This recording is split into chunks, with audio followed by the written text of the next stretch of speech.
tous les meilleurs vœux pour cette année 2018 de la part des amis du laboratoire Arago. Merci de nous être fidèles. Et donc aujourd'hui, j'ai le plaisir d'accueillir Jean-François Nicolas.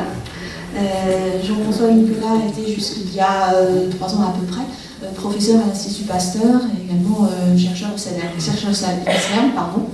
et il a dirigé à l'Institut Pasteur l'unité du développement et de la biologie moléculaire du développement, et c'est à ce titre qu'il vient nous parler de ses travaux à Banous aujourd'hui. En fait, peut-être le croisez-vous de temps en temps sur Banous, puisque nous avons la chance depuis qu'il est à la retraite, donc qu'il vienne passer une grande partie de son temps auprès de la côte. Et donc, grâce à cela, nous avons le plaisir de l'accueillir aujourd'hui. Ces travaux ont été donc consacrés à la recherche qui concerne la manière dont un organisme peut se former. C'est ce qu'il va nous expliquer aujourd'hui. Il a travaillé sur un modèle qui n'était pas marin, n'est-ce pas, à l'Institut Pasteur, sur la souris. Mais à travers des collaborations avec certaines équipes de Banous et une étudiante ou chercheur, Estelle Gersinger, qui travaillait dans son équipe, cette étudiante, cette personne est venue à plusieurs reprises travailler ici sur des modèles marins, et il a collaboré donc sur les travaux avec elle, avec des équipes de Banous. Voilà. Je pense que je vais lui laisser nous expliquer justement comment se fabrique un organisme de manière un peu plus générale, et comment ces mécanismes peuvent être, qui donc contrôlent cette fabrication des organismes, peuvent être conservés d'un animal à l'autre, d'un organisme à l'autre. Merci. Eh bien, merci Anne-Marie pour cette très gentille introduction. Merci à vous d'être venus si nombreux. C'est très impressionnant pour moi. Donc ce soir, je vais vous parler du développement embryonnaire. Et au cours de cette conférence, vous apprendrez qu'entre 1985 et 2000, à peu près, beaucoup des principes sur lesquels se base le développement embryonnaire, ce processus très complexe, qui sans doute est le plus complexe d'ailleurs de tous les processus connus dans notre univers, ont été élucidés. Et c'est la révolution de la biologie moléculaire, en particulier la possibilité de cloner les gènes. On y reviendra, ça veut dire isoler le fragment d'ADN qui leur correspond et de séquencer les génomes dans leur entier, c'est-à-dire avoir la séquence de la totalité des gènes des organismes qui a permis cela. Et peut-être la plus grande surprise fut de constater que des organismes aussi différents que la mouche et l'homme utilisent pour leur développement les mêmes gènes, et que ces gènes étaient déjà présents chez leur ancêtre commun il y a un demi-milliard d'années à peu près. L'analyse du développement a renouvelé complètement la génétique, et on ne considère plus actuellement le gène individuellement, mais les systèmes, les réseaux dans lesquels il se trouve. Les raisons de tout cela vous apparaîtront, je l'espère, au cours de cette conférence. Alors on va d'abord situer le problème avec des films sur le développement de 3 organismes très étudiés. Le premier, c'est le représentant actuel de l'ancêtre de vertébrés décordés, l'Amphioxus, qui est utilisé ici, qui est étudié ici par Hector Escriva et Stéphanie Bertrand, à qui d'ailleurs la communauté Amphioxus doit beaucoup. On a profité de leur expertise, et bien sûr Vincent Laudel. Alors le développement, ça démarre d'une cellule unique. Ici on est déjà au stade 2, et l'embryon se divise assez rapidement, 4 cellules, 8, 16, 32, etc. Vous voyez des mitoses à ce moment-là, ici, les mitoses synchrones, très belles mitoses, jusqu'à la formation d'une sphère creuse, vous la voyez ici, et l'un des hémisphères rentre dans l'autre. Ça fait une cavité, c'est la future cavité gastrique, et ça se referme d'une manière incomplète, tandis que l'embryon s'allonge. Voilà, c'est terminé, vous avez l'ouverture encore ici. Après ça, malheureusement, on ne peut plus filmer le développement parce que ça se met à tourner dans tous les sens à cause de cils. Donc ça, c'est typique de la gastrulation, une opération qui forme la cavité interne, une opération qui est universelle dans les développements des animaux. Le deuxième exemple, c'est l'exemple d'un insecte, la drosophile, et on va voir son développement entre 3 et 10 heures. Donc à 3 heures, l'œuf est déjà oblong, il l'était depuis le début. Il y a plusieurs milliers de cellules, et voilà ce que ça fait dans les 7 heures qui suivent. Vous voyez beaucoup de réarrangements cellulaires, des mouvements, des divisions. C'est assez complexe et ça arrive très rapidement à une très belle structure où je vous demande de vous souvenir qu'il y a des segments ici, qui sont les futurs segments de la drosophile, thoraciques et abdominaux, qui semblent être tous identiques. Troisième exemple.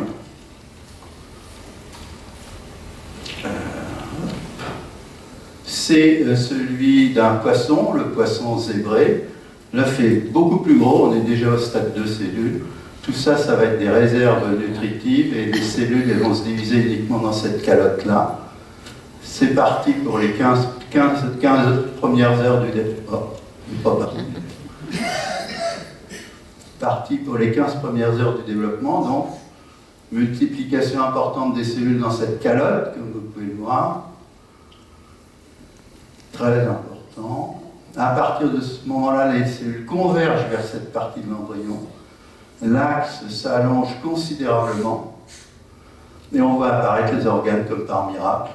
Ici, c'est le cerveau, les yeux.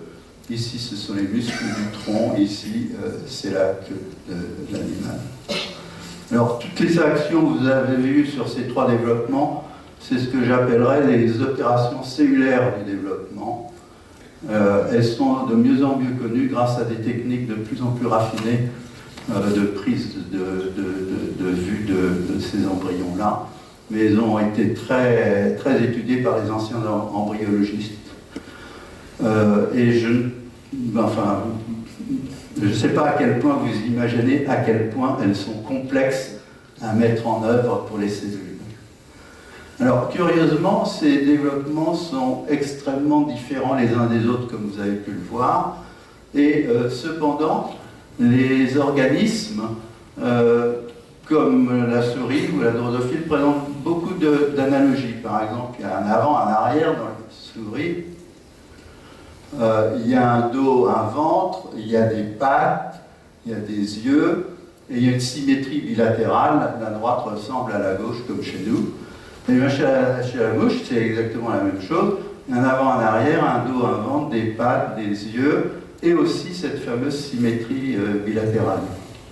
On peut se demander comment des développements aussi différents que cela convergent vers des structures qui ont quand même pas mal d'analogies. Eh bien, depuis le 19e siècle, les évolutionnistes nous disent que ces 2 organismes ont des ancêtres communs, certes fort éloignés dans le temps, mais ancêtres communs quand même, et c'est peut-être dû à cela les ressemblances qu'on observe dans les organismes adultes. En tout cas, c'est l'optique qu'on prendra ce soir, et donc le fil conducteur de cette conférence et de la description du développement, ce sera l'évolution. Et donc la première question qu'on peut se demander, c'est à quoi correspondent ces organes, de quoi sont-ils constitués, puisque finalement les organismes, ce ne sont guère que des ensembles d'organes. On a bien du mal à ne pas associer une fonction à tout ce qu'on voit dans les organismes. Alors qu'est-ce qu'un organe? On va prendre l'œil de la drosophile, parce qu'il y reviendra aussi, est formé d'omatidie, et dans les omatidie, qu'est-ce qu'il y a? Il y a des cellules, comme vous pouvez imaginer. Les autres organes ne sont faits que de cellules. Dans ce cas particulier, vous en voyez 2 types. Là, c'est des cellules pigmentées qui font la chambre noire de votre appareil photo. Et là, c'est des cellules photoréceptrices qui expriment une protéine particulière, la rhodopsine, qui capte les photons. Dans tous les organes, c'est des ensembles de cellules. Alors, quand est-ce que les types cellulaires apparaissent au cours de l'évolution. Et quand est-ce que les organes apparaissent au cours de l'évolution? Eh bien, ici, je ne sais pas si ça se voit, vous avez un film de l'un des animaux les plus simples qui existent actuellement sur la Terre. C'est un placozoaire qui s'appelle Trichoplaste. C'est une galette de cellules avec une couche d'eau et une couche ventre. Et là-dedans, il n'y a que des types cellulaires, il n'y a pas d'organes. Alors, il est situé dans l'arbre de l'évolution. C'est un peu soit par ici, soit là. Il y a des controverses là-dessus. Mais malgré tout, bon, ces animaux-là, comme les éponges et comme les sédentaires, sont souvent considérés comme n'ayant pas vraiment d'organes. Et pour avoir des organes vraiment importants, il faut être chez les bilatériens, ceux qui présentent la symétrie bilatérale, comme la mouche et l'homme. Eh bien, le plan donc de cet exposé va être de suivre l'ordre au cours duquel ça apparaît dans l'évolution, parce que ça peut avoir des conséquences importantes sur la compréhension globale du phénomène. Et je discuterai donc un tout petit peu de la différenciation cellulaire. Comment on obtient? Voilà, il n'y a plus de fil. Est-ce que je peux parler sans micro comme ça ça comment on obtient des types de cellules différenciées. Après, j'évoquerai la formation des organes et enfin le positionnement des organes, parce qu'on apprendra dans la deuxième partie que le positionnement des organes est une opération indépendante de la formation des organes. Et dans le développement, c'est exactement l'ordre inverse qui se produit. On verra qu'au final, le positionnement des organes se fait, et c'est vraiment paradoxal, parce qu'à ce moment-là, l'embryon, il ne sait vraiment pas du tout qu'il y aura des organes. Après, c'est la formation des organes, et la différenciation cellulaire, c'est la dernière opération du développement. Voilà le positionnement des organes. Donc on va commencer, et on verra si on arrive à résoudre ce paradoxe à la fin de l'exposé. La différenciation cellulaire. Alors la différenciation cellulaire, qu'est-ce qui fait qu'une cellule musculaire est musculaire, une cellule nerveuse, nerveuse, etc., alors qu'ils dérivent des mêmes cellules souches embryonnaires, ici dans un système in vitro?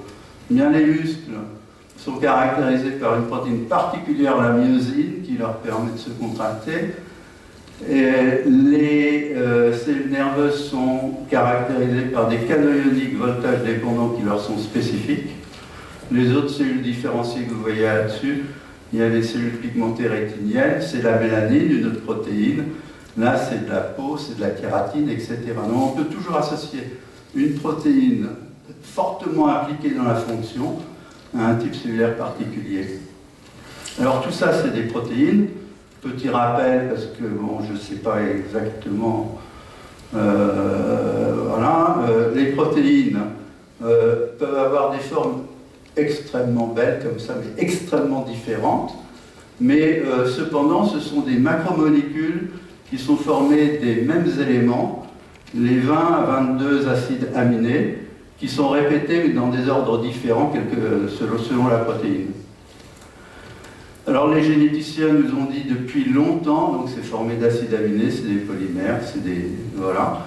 Depuis longtemps qu'à une protéine correspondait à un gène, les biologistes moléculaires nous ont appris que le gène c'était de l'ADN, je pense que ça va tout seul. Et l'ADN, eh bien, c'est une macromolécule aussi, qui est formée de 4 éléments, les bases puriques et pyrimidiques, ATGC. Les protéines, ça a à peu près 100, 200 acides aminés.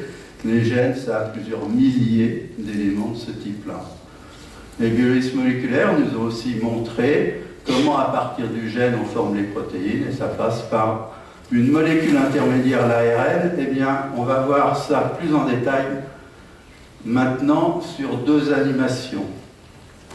Voilà la première animation. Alors, vous avez l'ADN, c'est la double hélice qui se trouve ici, là. Vous avez un énorme complexe macromoléculaire de plusieurs protéines. C'est lui qui va fabriquer, faire les réactions chimiques qui vont donner l'ARN, et l'ARN, il va ressortir par là. C'est une véritable usine. Voyons ça sur l'animation. Alors, ça a commencé par deux petites protéines qui démarrent, qui sont fixées au début du gène. Et ces deux petites protéines, vous voyez, elles attirent, enfin bon, s'agglomèrent autour d'elles à peu près 85 autres protéines pour former un énorme complexe. Vous avez vu qu'il s'est passé quelque chose d'intéressant là. Maintenant, l'ARN polymérase, c'est le nom de cet engin, lit très rapidement la molécule d'ADN et fabrique l'ARN que vous voyez. Oh là, pardon. Et fabrique l'ADN que vous voyez là. Eh bien, ça, c'est une animation en temps réel. Et dans cette salle, il y a plusieurs milliards de molécules d'ADN qui sont en train de se former dans les cellules qui constituent les êtres vivants de cet amphithéâtre. Alors, la deuxième opération, c'est de fabriquer à partir de l'ARN des protéines. Ça se fait dans un autre complexe multi-enzymatique, et on va aller à l'intérieur de ce complexe-là. Hop. On y va? On y va. Et voilà ce qui se passe à l'intérieur de ce complexe-là. Vous voyez ces petites molécules-là qui sautent sur l'ARN. Elles se fixent sur 3 bases ici. Et à l'autre extrémité, il y a un acide aminé, c'est jamais le même suivant la molécule. Et donc, et c'est là que se fait la liaison peptidique, c'est-à-dire le collage des acides aminés les uns avec les autres. Et donc, cet processus fait correspondre au code ARN la succession des acides aminés qui caractérisent une protéine donnée. Si j'ai passé tout ce temps à vous rappeler tout ça, et ça s'appelle, ou ça s'est appelé, je ne sais plus si ça s'appelle vraiment comme ça, le dogme central de la biologie moléculaire, c'est qu'au cours de la première animation, vous avez vu quelque chose d'extrêmement important qui explique en partie un des mystères de l'évolution. Et c'est cette petite étape, après que les 85 molécules se soient agglomérées les unes les autres, vous avez peut-être remarqué ça. Oh, ça. Everything's ready to roll. 3, 2, voilà, ce petit truc-là. Clac. C'est ça qui... C'est une réaction chimique qui se passe entre les deux éléments qui viennent se heurter et ça fait démarrer la transcription. Alors, pourquoi est-ce que c'est si important? Eh bien, c'est tellement... Alors ça s'appelle... C'est une protéine qui est collée sur l'ARN, ça va s'appeler un facteur de transcription. Et c'est collé sur une séquence de 5 à 10 ou 12 bases, d'une manière très spécifique. Et là, pourquoi c'est extrêmement important? Eh bien, parce que dans un muscle, le facteur de transcription, il y a un facteur de transcription qui s'appelle MyoD. Il se colle sur cette petite séquence spécifiquement, celle-là et pas une autre. Et quand on a ça, le gène autour duquel se trouve cet arrangement est transcrit. Par exemple, le gène de la myosine, il a ça autour. Maintenant, dans la cellule nerveuse, on a un autre facteur transcriptionnel, NeuroD, qui reconnaît une séquence complètement différente. Et quand on a ça autour d'un gène, il va être transcrit par le nerf, et ce sera le cas de canal ionique, par exemple. Dans le nerf, il n'y a pas myosé, et dans le muscle, il n'y a pas neurodé. Ça explique donc la spécificité des protéines qui sont contenues dans le muscle ou qui sont contenues dans le nerf. Alors, bien sûr, un facteur de transcription, retenez bien ça, c'est vraiment essentiel, ne contrôle pas seulement un seul gène dans les cellules musculaires, mais toute une batterie de gènes. Et alors, ça sera représenté comme ça dans l'exposé.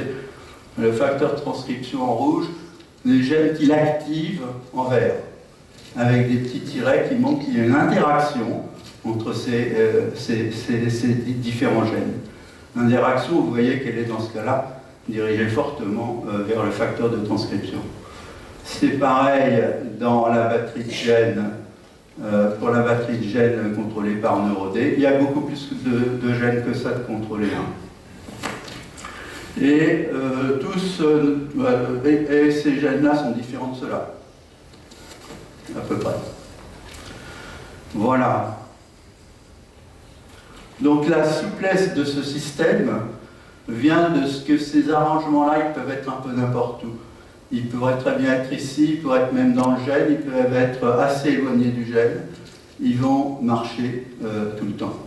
C'est si vrai que nous autres biologistes, dans les années 80, on s'est amusé à mettre, par exemple, les séquences de myodé devant des gènes bactériens et d'introduire ces trucs-là dans les souris. Myodé, c'est le muscle.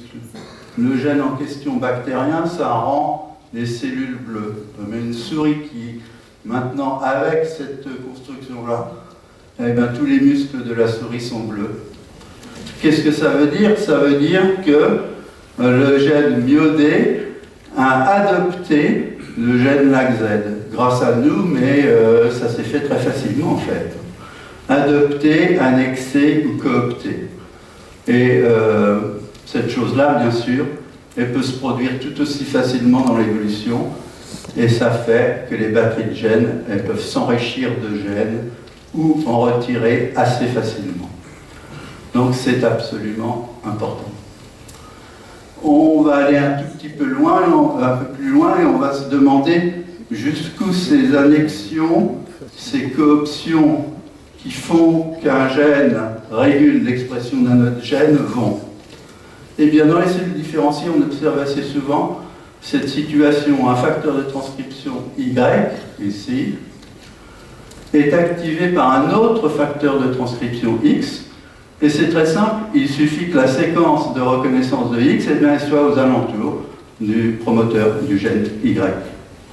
On note ça comme ça, X facteur de transcription active Y. Mais en général, dans les cellules différenciées, on trouve ça. C'est-à-dire que Y active aussi X. Bizarre, me direz-vous, mais non, pas bizarre du tout, parce que X et Y, ce sont des protéines, et les protéines, c'est un temps de demi-vie. Et donc, si avec une seule flèche, très rapidement, il n'y aurait plus de myosine dans la cellule musculaire. Mais avec les deux flèches, maintenant, ces gènes-là, eh ben, ils se auto-entretiennent. Et donc, l'expression, elle est permanente. Autre motif qu'on trouve, le gène X, facteur de transcription, il peut très bien avoir à son alentour la séquence que reconnaît X. Et dans ce cas-là, eh ben, il s'auto-active. On n'est jamais mieux servi que par soi-même. Ça se note comme ça, c'est l'autorégulation positive, une autorégulation positive de ce gène-là. Et là, évidemment, il est aussi d'expression permanente. Donc c'est des motifs de réseau, on appelle ça motifs de réseau, qui sont très utilisés par les cellules différenciées. Mais pas que. Ce qui veut dire que tous ces arrangements-là, eh bien, émergent pour la cellule des propriétés. Ici, c'est des fonctions mémoire. Et les propriétés émergentes dues au réseau de régulation sont extrêmement nombreuses et extrêmement importantes. Il y en a une autre d'ailleurs de propriété émergente ici, c'est la fonction et, c'est-à-dire l'opération logique d'addition, puisque quand X active Y, eh bien, on se retrouve avec des motifs en général comme ça, où X auto-active, on n'est jamais trop sûr, Y aussi, et puis voilà, vous avez deux batteries de gènes différentes qui sont exprimées dans la cellule musculaire.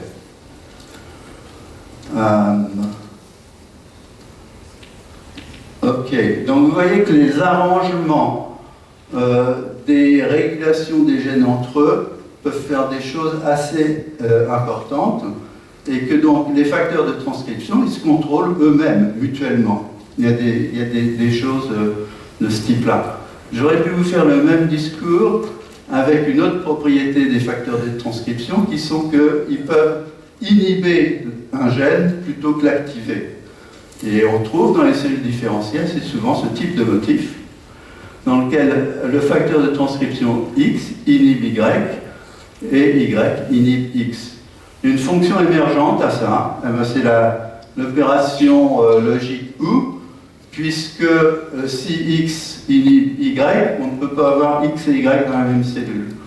Et en général, ça existe, hein, il y a des cas X et Y contrôlent des gènes qui sont complètement mutuellement exclusifs. Il ne faut pas qu'il y ait cette batterie de gènes qui s'exprime dans la cellule différenciée en question. Voilà, parce que quand il y a X, ben, il y a la batterie de gènes X, mais il n'y a pas Y, et réciproquement. Il faut choisir. Voilà, on a appris des choses assez importantes avec la différenciation cellulaire, donc au niveau des gènes et au niveau de la régulation des gènes. Mais qu'en est-il au niveau des cellules? Revenons à ce qu'on peut observer, c'est-à-dire une colonie de cellules homogènes dérivée par division d'une cellule qui leur a donné naissance. Si la colonie est homogène, ben, c'est impossible d'avoir des facteurs de transcription spécifiques dans certaines cellules et pas dans toutes. Donc, il y a une deuxième condition à la différenciation cellulaire, et ce sont des processus qui créent de l'hétérogénéité à l'intérieur de groupes de cellules homogènes. Je vais vous parler d'un exemple, je ne sais pas quel est le processus qui a eu lieu dans quelque chose qui ressemblait au placozoaire il y a 600 millions d'années. Peut-être dans l'amphidéate, d'ailleurs, il y a des idées là-dessus, mais moi je ne sais pas. Mais je peux vous donner un exemple d'un processus qui crée de l'hétérogénéité, qui est utilisé par beaucoup d'organismes actuellement dans la différenciation cellulaire. Alors, c'est l'inhibition latérale, et ça commence comme ça. Ça commence par l'expression dans toutes les cellules, elles sont homogènes, d'un facteur X, mais le facteur X a la propriété d'inhiber la production du facteur X dans la cellule voisine. Si on a cette condition-là, eh ben on se retrouve d'une manière aléatoire, mais à tous les coups, dans des conditions où il va y avoir une cellule qui a un peu moins de X que l'autre. Alors là, le phénomène s'emballe. Moins de X, ça veut dire qu'elle va moins inhiber celle-là, mais celle-là, elle va en avoir plus, donc elle va plus inhiber celle-là, et très rapidement, on arrive à ça. Ça se passe dans toute la colonie, et on se retrouve avec une colonie de cellules hétérogènes. Imaginez maintenant que X se soit myodé, et ben voilà, c'est fait. Vous avez inventé un type cellulaire qui s'appelle. Et j'espère que ça va continuer. Et voilà. Donc ce processus est un processus basé sur l'aléatoire, et ça crée de l'hétérogénéité qui permet aux facteurs de transcription spécifiques d'être exprimés. C'est la deuxième condition extrêmement importante de la différenciation cellulaire. Donc différenciation cellulaire, processus pour créer de l'hétérogénéité, organisation des gènes par les facteurs de transcription, les batteries de gènes contrôlées par un facteur de transcription ici, et le contrôle des facteurs de transcription entre eux, ici de la répression, ici de l'activation, qui crée des fonctions pour la cellule. Avec ça, il y a 600 millions d'années, on a des types cellulaires qui apparaissent comme ça dans l'évolution, mais on n'a pas d'organes. Alors il va falloir, maintenant, on discute un petit peu des organes, de la formation des organes, et je vais prendre l'exemple de l'œil, parce que c'est vraiment un très bel organe. Et c'est une partie de ma présentation que je dédierai à un grand ami du laboratoire Arago, Walter Gehrig, qui malheureusement est disparu tragiquement il y a 3 ans. Un très grand biologiste, comme vous pourrez le constater. On s'est rencontrés ici à Bagneux de temps en temps, dans le passé, il y a bien longtemps. Alors, l'œil, l'histoire commence en 1915, quand des drosophiles, ça c'est la tête de la drosophile, et ça c'est l'œil, quand des drosophiles sans yeux sont repérés par les généticiens. Et ils notent que c'est dû à la mutation d'un seul gène. Par la suite, des mutations semblables ont été trouvées chez la souris, un seul gène, pas d'œil.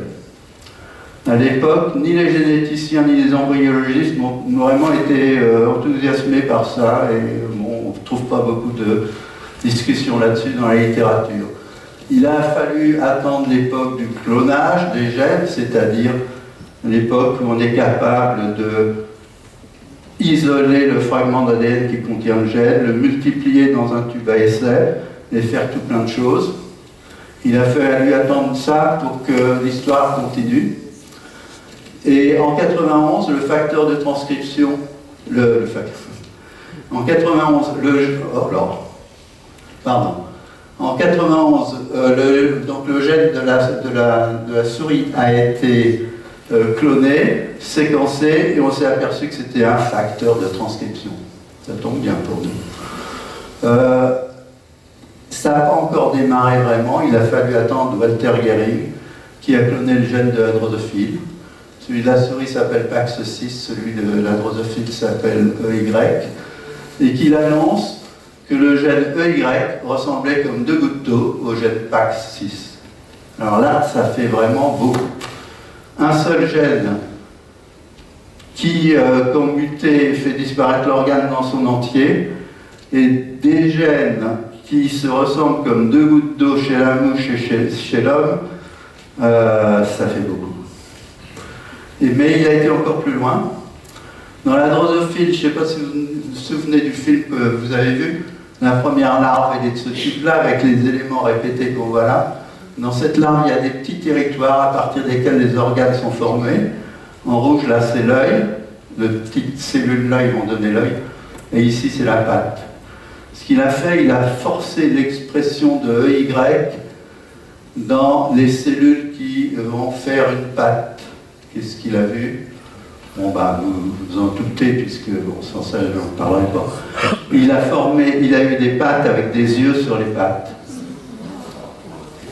Bon, on n'arrête pas Walter Gehring pour si peu. Ici, il y a un petit territoire qui correspond au territoire des antennes de la drosophile. Il a forcé l'expression du gène de la souris là-dedans. Et il a obtenu ça. Des yeux sur les antennes. Alors ces expériences sont vraiment d'une très très grande profondeur. Il y a beaucoup de conclusions qu'on peut en tirer. On tirerait 2 ou 3 ce soir, mais pas plus. La première, c'est que clairement, PAX6 ou EY, c'est pas un gène qui contient l'information pour faire l'œil. Il fait des choses extraordinaires, mais il n'a pas l'information pour faire l'œil. C'est montré par quoi? Eh bien, c'est montré par le fait que sur l'antenne, quand on met le gène de la souris, on n'obtient pas un œil de souris, on obtient un œil de mouche. Et d'ailleurs, cette conclusion est générale. Si on vous dit qu'il y a un gène de l'intelligence, un gène de la mathématique ou de la musique ou de je ne sais pas trop quoi, comme on entend à peu près tous les jours à la radio, ce ne sont que des absurdités. Ça, c'est clair. Par contre, on démontre ici qu'un seul gène est capable de déclencher à lui seul tout un processus et qu'il est nécessaire, le mutant le montre, on coupe le gène, il n'y a rien, est suffisant, puisque quand on le rajoute dans des cellules qui n'auraient jamais fait ça, ils se mettent à faire ça. Un gène nécessaire et suffisant. Comment cela se peut-il? Eh bien, on va regarder ce qu'on appelle le profil d'expression de ce gène-là. Alors, ça veut dire quoi, profil d'expression? Un gène, ça s'exprime, on l'a vu, il est activé par la mécanique que je vous ai décrite. Et le profil d'expression, ça veut dire où et quand, dans l'embryogenèse, ce gène-là se met à s'exprimer.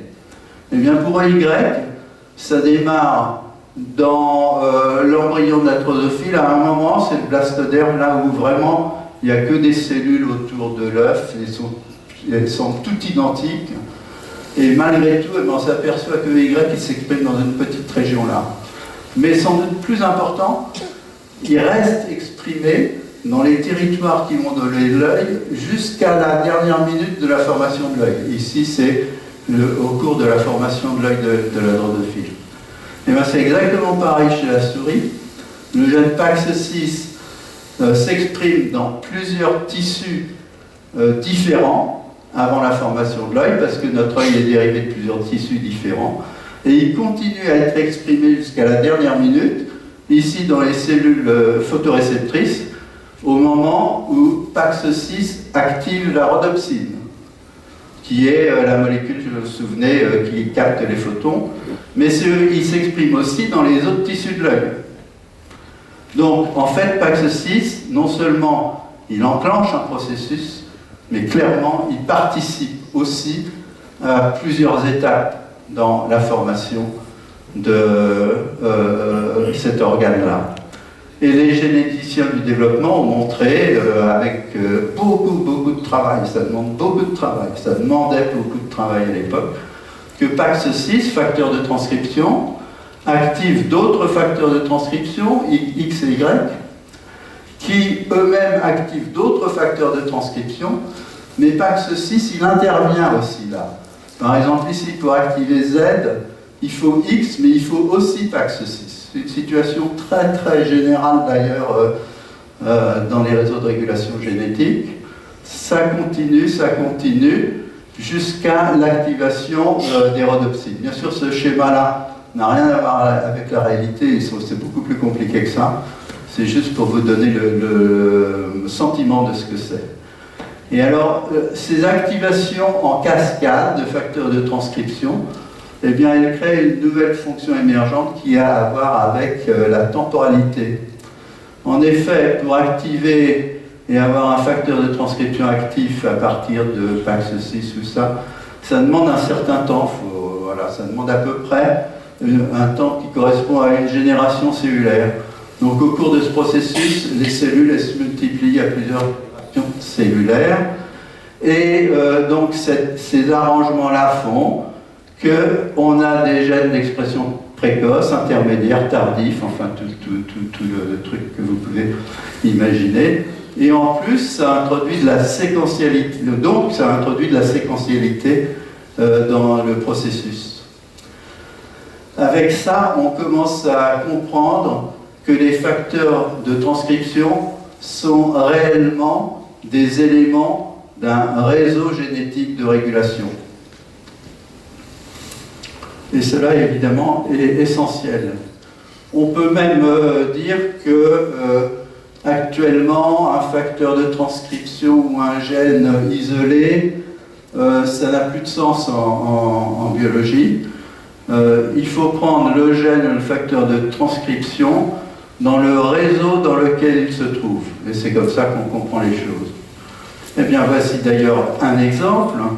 Ce gène PAX6, il joue un rôle particulier parce qu'il intervient à plusieurs niveaux, mais uniquement parce qu'il intervient à plusieurs niveaux, parce que c'est un facteur de transcription comme un autre, aussi banal que n'importe quel autre facteur de transcription. Donc c'est sa position dans le réseau qui lui donne ses propriétés aussi exceptionnelles que celles qu'on a vues. Alors ce type de gène-là, on peut comparer ça un peu à un chef d'orchestre, si vous voulez, qui appellerait différents groupes de musiciens à jouer ou qui ferait taire d'autres au fur et à mesure de quelque chose qui, du point de vue une analogie, quelque chose qui serait une symphonie, plutôt de Berlioz qu'autre chose, qui correspondrait à la formation d'un organe. Voilà, une très grande symphonie de ce type-là. Et ce type de gènes-là, on les trouve aussi sous le nom de maître-gène, ou gène maître, comme vous voulez, maître parce que intervient comme ça. Mais tout ça, ça ne veut pas dire que c'est des gens exceptionnels, ils sont comme vous et moi, c'est des facteurs de transcription, mais ils ont un rôle particulier à cause du réseau. Bien sûr, tous ces facteurs de transcription contrôlent des batteries de gènes de ce type-là, et c'est ces batteries de gènes qui effectuent les opérations du développement nécessaires à la formation de l'œil. Et donc il y en a des précoces, des intermédiaires, des tardifs, etc. Voilà, vous commencez à être expert en développement. Mais pour construire un œil, comme je vous ai dit, il faut plusieurs types cellulaires. On a vu ça dans la souris, il y a plusieurs types, c'est pareil de tout. Et il faut même produire des types cellulaires au cours du processus. Et donc, il faut de nouveau que dans des groupes de cellules homogènes, comme ici, apparaisse de l'hétérogénéité. Et c'est le deuxième processus absolument nécessaire à la formation des organes qui doit intervenir. L'inhibition latérale y a sa place, c'est ce que j'ai décrit là pour la différenciation. Elle est même utilisée spécifiquement plusieurs fois au cours de la formation de l'œil, l'inhibition latérale, je ne sais pas si vous en souvenez. Je vais vous en mentionner une autre, ici, qui est l'interaction inductive, parce que c'est essentiel en embryologie, ou l'induction, qui est aussi un mode de communication entre les cellules, des interactions entre les cellules. C'est le niveau cellulaire, c'est plus le niveau génétique. Et ce type d'interaction utilise la diffusion de petites molécules qu'on appelle les morphogènes. Alors ça démarre dans cet exemple-là avec des cellules qui expriment un facteur de transcription qui s'appelle Andveld, qui active l'expression d'une petite molécule qui s'appelle Hedgehog. Et cette petite molécule, elle interagit avec sa voisine de cette manière-là. Elle trouve un récepteur spécifique sur la cellule, et le fait de se fixer sur ce récepteur induit des changements dans une des protéines de cette cellule-là, qui est phosphorylée par exemple, ou des choses comme ça, les biologistes connaissent ça par cœur. Et donc, un facteur inactif devient actif, et c'est un facteur transcriptionnel d'ailleurs, qui se précipite dans le noyau, il trouve les gènes qui l'activent et ça permet l'expression de ces gènes-là. À ce moment-là, on est déjà dans la situation où par induction, on a créé un territoire rouge dans le territoire bleu. Mais alors dans l'exemple que je vous donne, l'un des gènes activés par Hedgehog, là, eh ben, c'est Wingless. Bon, c'est tout moment. Les noms n'ont pas d'importance. Enfin, pour nous, ça a beaucoup d'importance. Ils permettent de s'y retrouver. C'est aussi un morphogène qui va interagir avec les deux cellules voisines de la même manière, mais avec d'autres récepteurs. À chaque fois, ce sont des réactions extrêmement spécifiques. On trouve d'autres récepteurs et ils modifient les deux cellules adjacentes. Et on se retrouve maintenant avec 5 territoires, alors qu'initialement, on n'en avait que 2. Voilà l'interaction inductive. Et l'interaction inductive est nécessaire pour que PAX6, qui est exprimé dans tous ces tissus-là, eh bien, il déploie une cascade d'activation numéro 1 dans le territoire bleu, et numéro 2, etc., et numéro 5, ces cascades sont différentes. Et donc chacun des tissus va faire des opérations cellulaires différentes. Elle va s'activer, etc.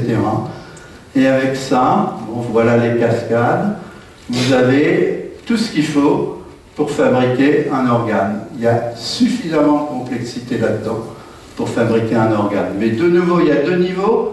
Il y a le niveau du réseau génétique, on va appeler ça comme ça maintenant, le réseau de régulation génétique, et il y a le niveau des interactions cellulaires.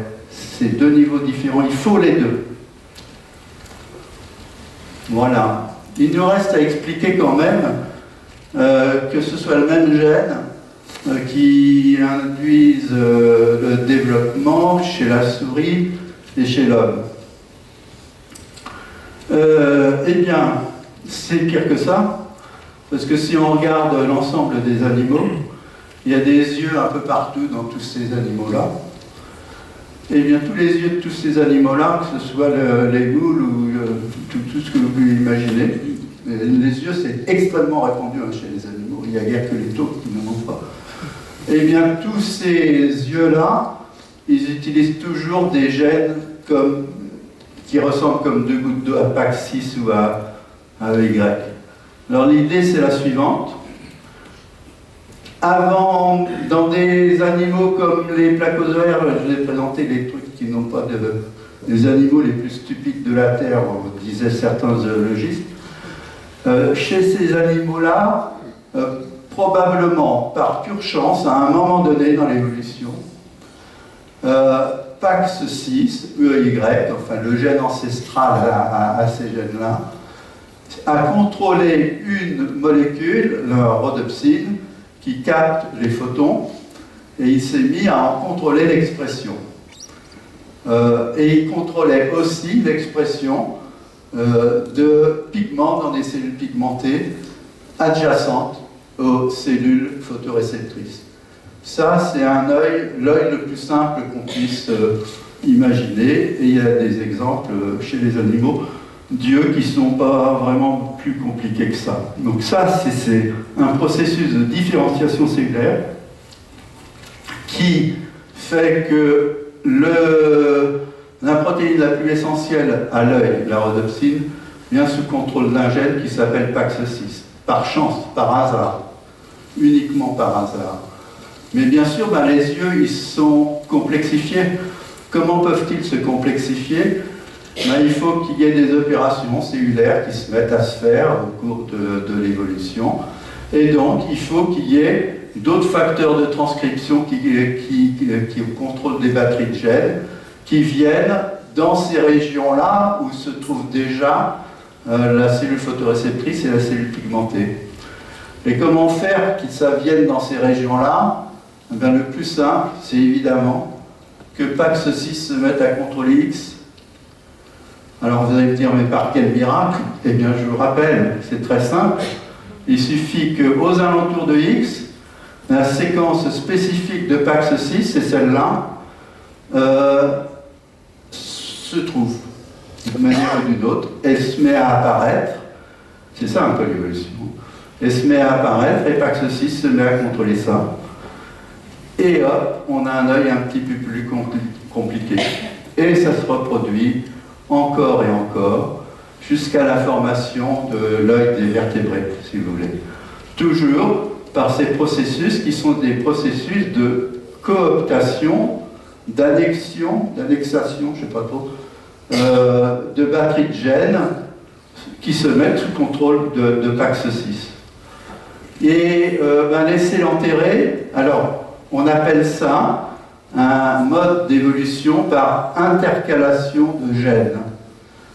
Et ça veut dire qu'il y a des tas de gènes qui s'intercalent, disons, entre PAX6 et l'activation de la rhodopsine. Et la différenciation cellulaire, qui est l'activation de la rhodopsine, vous voyez, elle est poussée dans le temps par cette intercalation. L'évolution par intercalation, ce sont des idées de Walter Gehring, tout ça c'est du Walter Gehring. L'évolution par intercalation, c'est quelque chose qui simplifie énormément le processus. C'est extrêmement important à penser.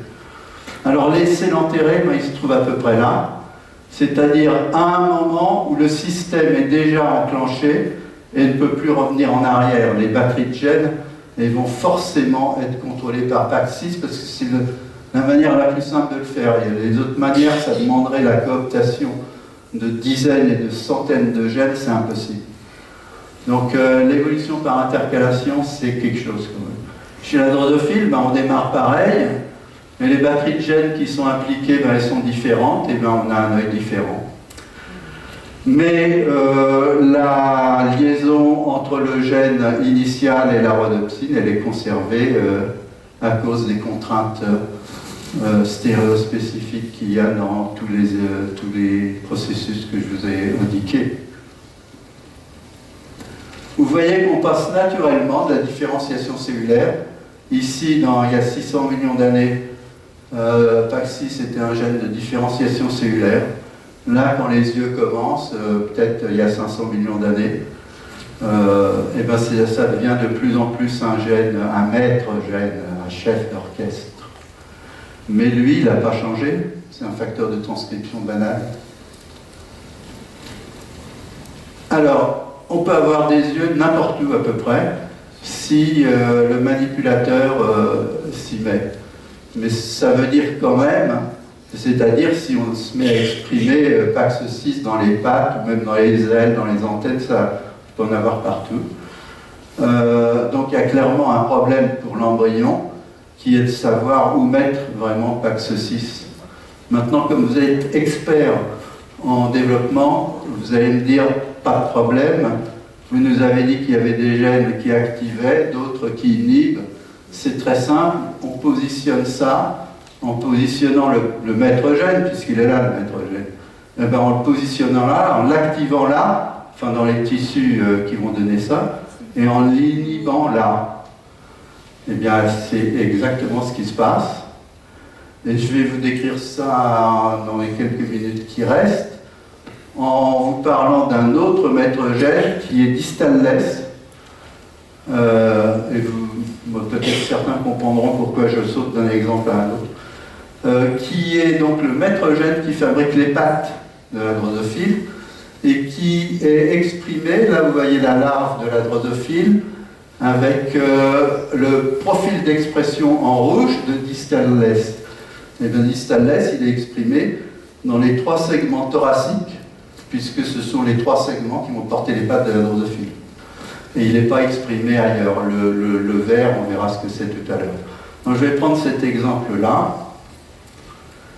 Et les généticiens du développement, avec énormément de travail, encore une fois, ont montré que, en fait, distalless est activé par un gène qui s'appelle wingless.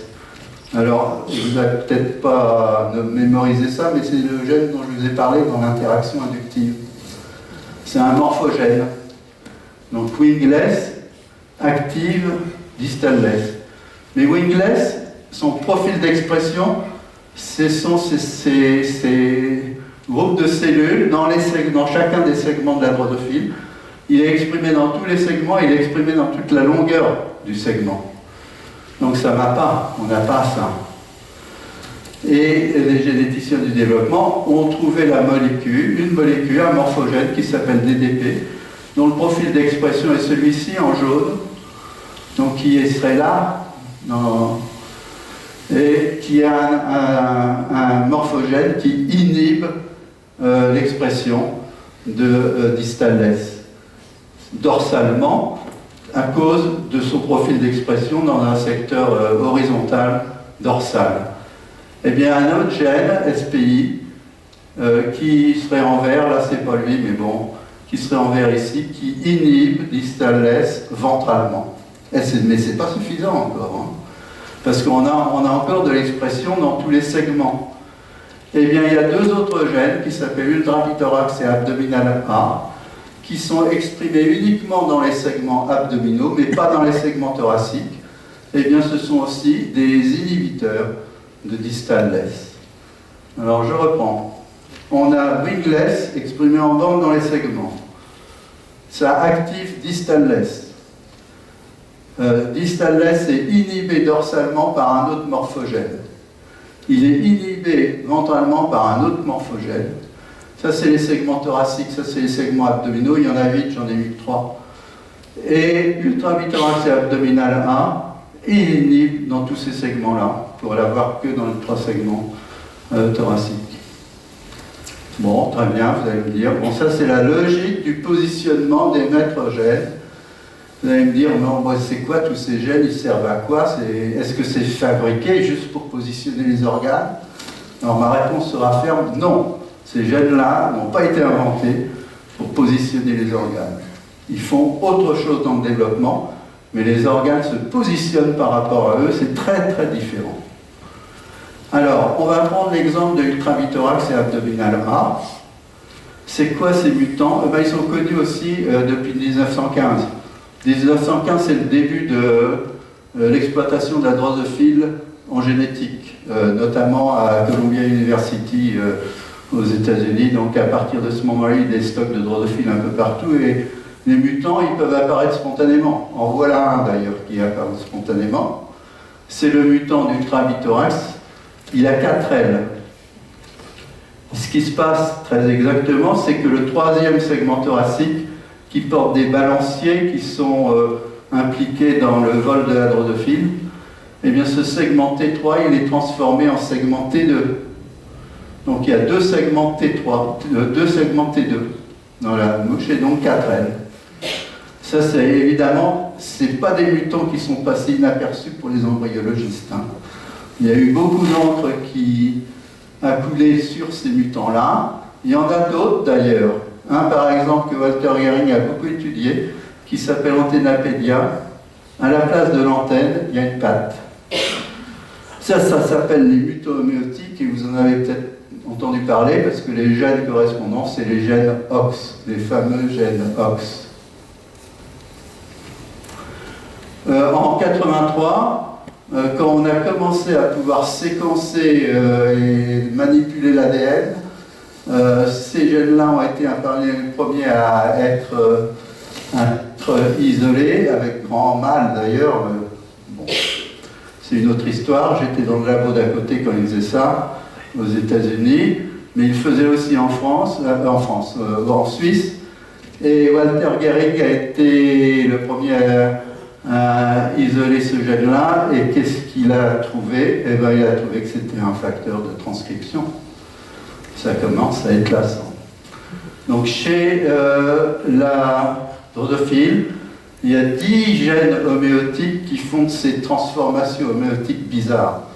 Et vous voyez que c'est vraiment des gènes bizarres parce que les mutations dans PAX6 qu'on a vues ou dans des Stainless, eh bien, elles font disparaître l'organe, il n'y a rien à la place. Celles-là, c'est des mutations, mais elles ne font pas disparaître le tissu ni rien, et ils vous mettent un autre truc à la place de ce qui devrait être. Vous comprenez bien que ça a fait couler beaucoup d'encre. Donc, si on s'intéresse à nos mutants, c'est les mutants de ces gènes-là, de 3 des gènes des gènes homéotiques, donc. Et si on regarde la larve, un peu plus âgée que celle que je vais présenter dans le film, on s'aperçoit de la chose suivante. Quand il n'y a pas ces 3 gènes-là, les 2 premiers segments thoraciques sont normaux, et tous les autres ont subi une mutation homéotique qui les transforme en segment T2. Avec ça, la mouche devrait avoir des pattes tout le long du corps. Ça existe dans la nature des insectes qui ont des pattes tout le long du corps. Et il y a eu beaucoup d'idées comme quoi ces gènes-là pourraient être des gènes de l'évolution à l'époque. Alors pour essayer de comprendre la magie de ces transformations homéotiques, on va rajouter chacun des gènes-là les uns après les autres. Si on rajoute à ce mutant-là le gène ultrabithorax, eh bien les 4 premiers segments sont normaux, T3A1, mais tous les autres ont une mutation homéotique qui va vers A1. Si on rajoute maintenant le deuxième dans le locus abdominal A, tous ces segments-là, ça fait, je ne sais plus combien, ces 3 segments-là redeviennent normaux, mais tous les autres ont une mutation homéotique. Et si on rajoute le dernier, abdominal B, tous les segments sont identiques. Alors, pour raccourcir l'histoire, si on regarde les profils d'expression, c'est-à-dire là où les gènes s'expriment, vous avez vu que c'était très important pour que le biologiste commence à avoir des hypothèses. Si on regarde le profil d'expression de ces 3 gènes-là, une rapidothorax, il s'exprime là-dedans. Donc il commence très haut au niveau des segments et il va jusqu'aux segments les plus caudaux. Abdominal A, il commence un peu plus bas, mais il va aussi jusqu'au bout. Et l'autre, il commence aussi un peu plus bas, il va jusqu'au bout. Ça, c'est une caractéristique des gènes homéotiques de ce locus-là. Ces profils d'expression qui finalement se recouvrent partiellement. Et alors là, la magie de toute cette histoire commence à vraiment apparaître. On voit assez facilement que ces gènes-là, eh bien, ce sont des facteurs de transcription dont les activités vont s'ajouter les unes aux autres. Ici, il n'y a pas d'abdominal A, ici, il n'y a pas. Donc la composition génétique de facteurs de transcription de ces segments-là, elle est différente de celle-là, elle est différente de celle-là. Je m'explique un tout petit peu mieux parce que c'est tellement fantastique que je voudrais bien que vous compreniez. Donc quand on a les trois mutations là, on a des segments. Et les segments, ils ont les caractéristiques T2. C'est dû à 4 facteurs de transcription, c'est pas vrai, hein, mais schématiquement c'est plus compliqué que ça, qui font que tous ces segments sont identiques. Quand on rajoute le premier gène homéotique, eh bien on rajoute quelques éléments, un facteur de transcription qui contrôle des batteries de gènes comme ça, et il rajoute la même chose dans tous les segments. Mais il ne rajoute pas ici parce qu'il ne s'exprime pas là. Donc il va changer ces segments-là, et ces segments-là, ils vont être pareils les uns, parce qu'on a rajouté la même chose. Idem pour le deuxième. on rajoute la même chose, mais on ne le rajoute pas à ce segment-là, parce que c'est pas là où il s'exprime.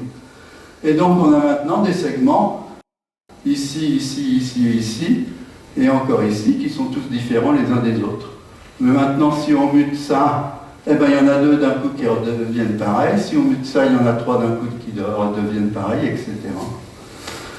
Donc ces gènes-là, ils rajoutent un paquet d'éléments au segment, et on peut donc considérer que ce sont des maîtres gènes, des caractéristiques bleues, ou des caractéristiques marron, ou des caractéristiques jaunes.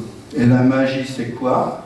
La magie, c'est que les gènes OX, c'est une combinatoire de maîtres gènes.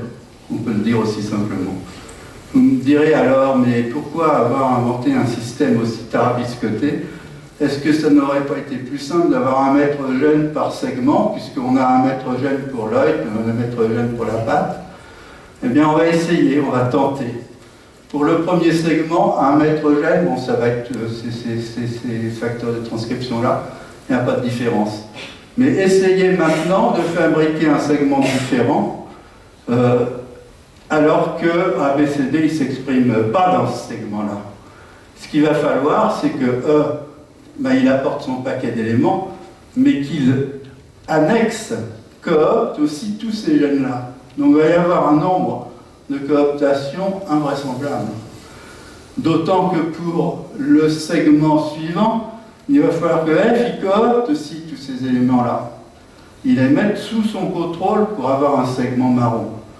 Alors clairement, c'est plus simple de rajouter un gène à une combinatoire existante. La magie du système OX, c'est que quand se forme une série d'éléments légèrement différents les uns des autres, le plus simple pour l'évolution, c'est de rajouter un facteur de transcription à une combinaison de facteurs de transcription déjà existantes. Bon, vous allez me dire, il est 7h05 déjà, ça commence à faire. Pourquoi il nous raconte tout ça? C'est des mouches, les segments des mouches, on n'en a pas trop. Bon, c'est pas notre préoccupation journalière, c'est le fut de beaucoup de biologistes pourtant. Eh bien, voici la petite récompense, c'est que chez les animaux, tout cela, c'est-à-dire tous les bilatériens, c'est-à-dire tous ceux qu'on connaît, et les méduses aussi, tout cela utilise un système de spécification des territoires répétés qui sont basés sur ces gènes-là. Et en fait, ce système-là a été inventé à la base de ces choses-là. On se retrouve encore il y a 1,5 milliard d'années. Et il a été conservé par les mouches. Donc le système ancestral, il correspond à peu près à ça. Il y a 2, 7 gènes à peu près. Ça s'est conservé et bien sûr changé chez les mouches. Il y en a qui ont été ajoutés, notamment ultravithorax abdominala par duplication. Mais il y a une vraie correspondance entre le locus ancestral et ce locus-là. Et dans les deux cas, ça spécifie les éléments répétés de la mouche. Bon, mais c'est la même chose pour la souris et pour l'homme. Là, les transformations ont été un peu plus considérables. Le locus en question, il s'est dupliqué 2 fois. Vous voyez, il y a des gènes qui manquent, il y a des gènes qui ont été dupliqués, mais ils sont tous présents. Et les filiations, elles sont certaines, il n'y a pas à discuter de là-dessus. Eh bien, chez la mouche et chez l'homme, ces gènes-là, ils servent aussi à rendre différents des éléments homologues qui forment notre corps. Tous ces gènes-là, de la nuque jusqu'à la partie la plus caudale. Et ils ont été cooptés dans les pattes, ça c'est une autre histoire, il faudra encore 1 heure pour en parler. Alors, je ne sais pas ce qui est le plus étonnant pour vous là-dedans. Est-ce que c'est qu'on est formé d'éléments répétés, finalement, comme les vers et la mouche? Ou est-ce que c'est que les gènes ont gardé les mêmes fonctions chez le ver, la mouche et l'homme? Je ne sais pas ce qui vous étonne le plus. J'espère qu'il y a quelque chose qui vous étonne quand même. Mais ce que je sais, c'est que la grande diversité des formes passées et actuelles est en partie due ce système de spécification, vous voyez, il est au-dessus. Oh là, qu'est-ce qui se passe ? Il est au-dessus des organes à tous les coups. Ce système de spécification extrêmement simple, les formes passées et actuelles, c'est en partie dû à ce système de spécification qu'on a toute cette diversité. Alors maintenant, il faudrait que je vous parle de Wingless, par exemple, je ne le ferai pas, sauf pour vous dire que là, vous voyez la cascade d'activités répresseurs-activateurs, donc encore des facteurs de transcription, qui aboutissent dans les bandes des segments de la drosophile à l'expression de Handgrade. Et pour ceux qui ont vraiment une mémoire extraordinaire, Handgrade, c'est ce qui active Wingless dans l'induction, dans l'interaction inductive. Donc avec ça, on a remonté jusqu'à l'œuf initial. Donc on a toute la chaîne des cascades qui vont de l'œuf initial jusqu'à la différenciation cellulaire. Ça nous a pris quand même un peu de temps et beaucoup d'efforts, bien sûr, mais on est arrivé à la cellule d'origine. Donc voilà la conclusion, la logique du positionnement des organes qui aboutit à des petits territoires marqués par des gènes. La découverte du locus ox au cours de cette histoire-là. Des cascades qui démarrent dans la cellule unique, donc. Et alors je vais vous faire maintenant en 10 secondes la longueur des films que vous avez vus au début, l'histoire du développement dans le bon sens, hein, qui est le sens contraire de celui de l'évolution. On démarre avec une cellule isolée, on en fabrique des tonnes de cette manière-là. La plupart du temps, l'œuf il est hétérogène, comme l'œuf de la drosophile, et il y a une ségrégation de ces hétérogénéités-là qui sont des facteurs de transcription, un peu plus compliqués, mais bon, on simplifie quand même un peu. Et au cours de ces processus-là, il va y avoir de l'induction entre les cellules. Tout ça, ça nous donne des territoires différents, c'est les différentes couleurs dans les différentes cellules, et ces territoires différents, ils expriment des combinaisons de facteurs de transcription différents, auxquels sont associées des batteries de gènes différentes. Et tout ça, ça contrôle des opérations cellulaires différentes dans tous les territoires différents qui sont ainsi créés. Et ça génère l'étape suivante, et l'étape suivante, jusqu'à l'activation des maîtres gènes des territoires répétés, les gènes OX, et des organes. Voilà. Alors, ce qu'il faut noter là-dedans, peut-être, en conclusion, c'est que les successions d'états du réseau génétique de notre génome-là, au cours du développement, ces successions-là, elles tirent leur dynamique des interactions cellulaires. La vraie nouveauté pour moi dans les développements, ça pourra être discuté, ce sont les voies de signalisation, c'est-à-dire les interactions cellulaires, là, qui font qu'une cellule contrôle, enfin que les cellules communiquent entre elles et se modifient les unes les autres, et que les cellules, grâce à leurs récepteurs de ce type-là et aux voies de signalisation, et savent à peu près ce qui se passe autour. C'est un système qui leur permet de connaître l'environnement, et en fonction de cet environnement, ils vont immédiatement changer leur profil d'expression par l'intermédiaire de ces facteurs de transcription-là. Et bien chez nous, il y a à peu près 2000-2500 facteurs de transcription. On a 25 000 gènes, 2500 facteurs de transcription. Un facteur de transcription, il peut être actif ou inactif. Ça veut dire qu'on a 10 puissance 2500 états possibles de notre réseau transcriptionnel. 10 puissance 2500, si je ne m'abuse, c'est 10 puissance 600, c'est-à-dire 10 suivi de 600 zéros. Ça, vous ne verrez jamais ça sur votre compte bancaire. C'est sûr, ça correspond à l'infini. Le nombre de particules dans notre univers, c'est 10 puissance 80. 10 avec 80 zéros. Là, on a 10 puissance 600. Eh bien, vous et moi, nous sommes une des réalisations de ce réseau génétique qui a une infinité de possibilités, qui ne seront jamais explorées en fait, parce qu'il n'y aura jamais le temps pour l'univers. Voilà, je vous remercie de votre attention.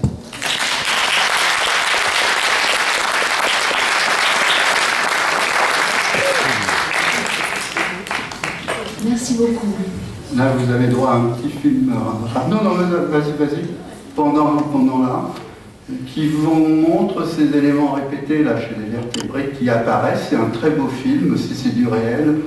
Les membranes sont marquées, les noyaux sont marqués, c'est du poisson zébré.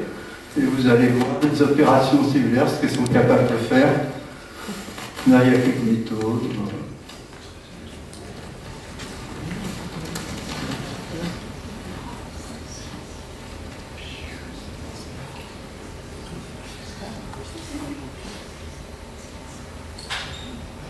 C'est des films, il y a 5 ans, on n'était pas capable de les faire. C'est pas moi qui les fais. Non. Ça a été fait à Harvard University, tiens, il n'est pas apparu.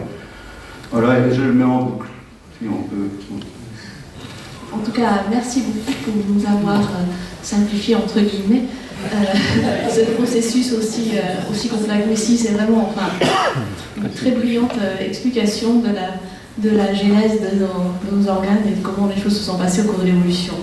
Merci beaucoup.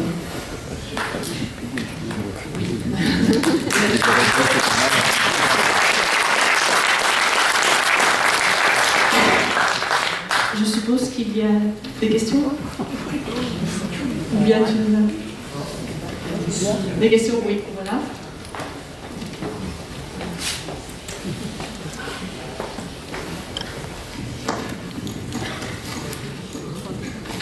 À votre avis, la complication des processus qui ont mené d'un organisme le plus simple au plus compliqué, donc avec ce développement, vous avez montré très clairement effectivement qu'il y a eu de plus en plus d'interactions qui se sont créées.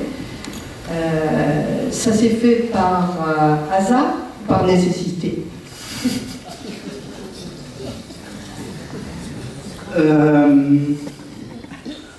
Le maître là-dedans, c'est l'évolution.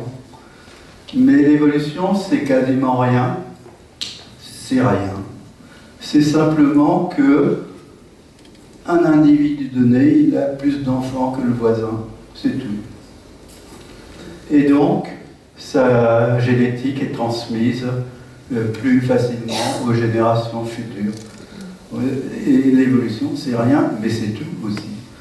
Et bien sûr, pour avoir de l'évolution, il faut de la variabilité. Pendant longtemps, on s'est dit, c'est pas le cauchemar de Darwin, c'était le développement de l'œil.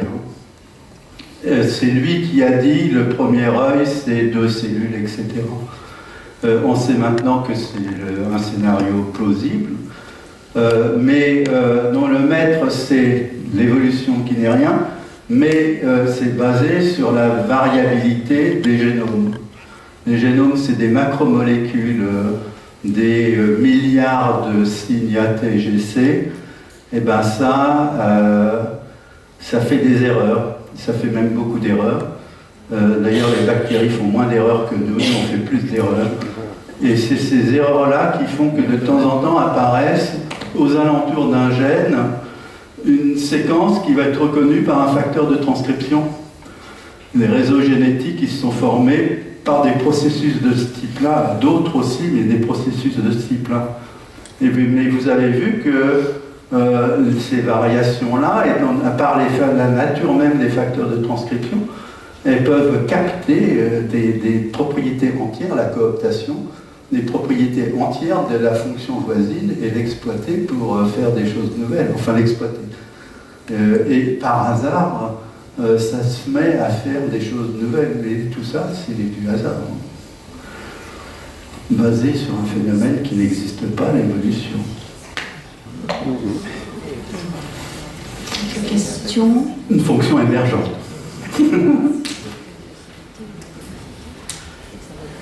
J'en vois peut-être une, chez certains animaux en tout cas, la première période après la fécondation, il n'y a pas de transcription.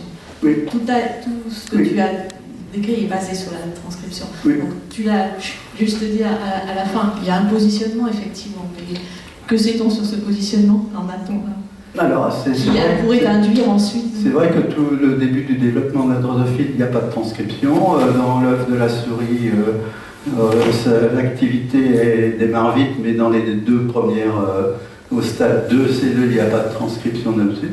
Mais les œufs, en général, sont hétérogènes. Il y a déjà des facteurs de transcription qui sont positionnés par des mécanismes de biologie cellulaire extraordinaires à un côté ou à un autre de l'œuf.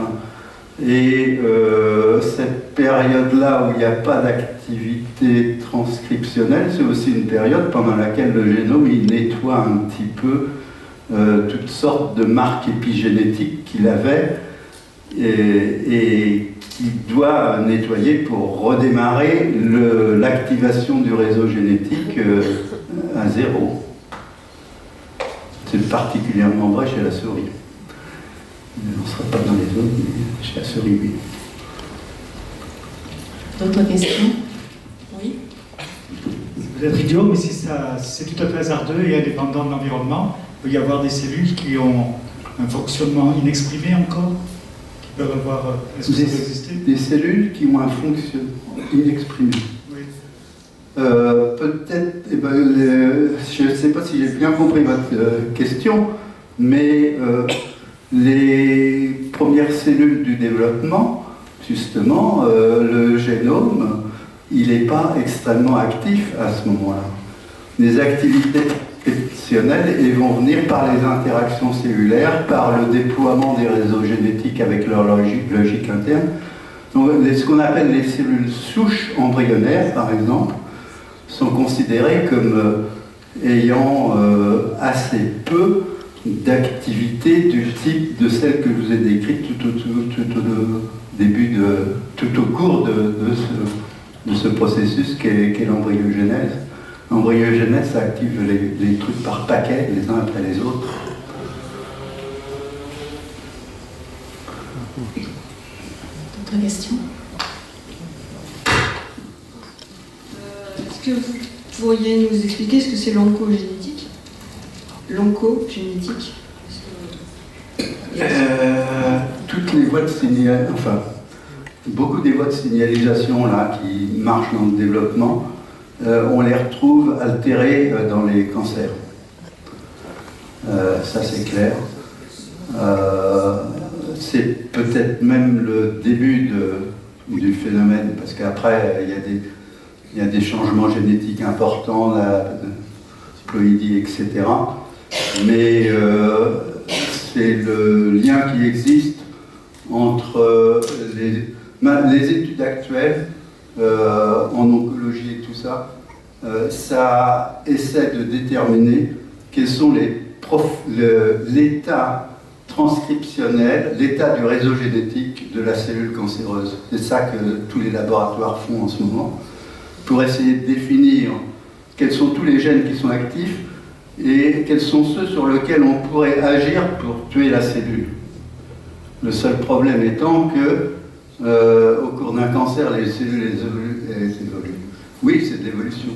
Elles évoluent rapidement dans différentes voies parce qu'il y a de remaniement de chromosomes et tout ça. Et on ne se retrouve pas avec une activité unique, mais des dizaines, des centaines d'états différents pour les différentes cellules en question. Et ça, je ne suis pas spécialiste, mais il y a une quantité extraordinaire de laboratoires, notamment des laboratoires pharmaceutiques, qui essayent de décrire les cellules pour trouver des cibles, et ils font par l'intermédiaire des concepts qui sont venus du développement, qui sont les concepts de systèmes de gènes, de régulation qui se contrôlent. Pas si j'ai été très clair.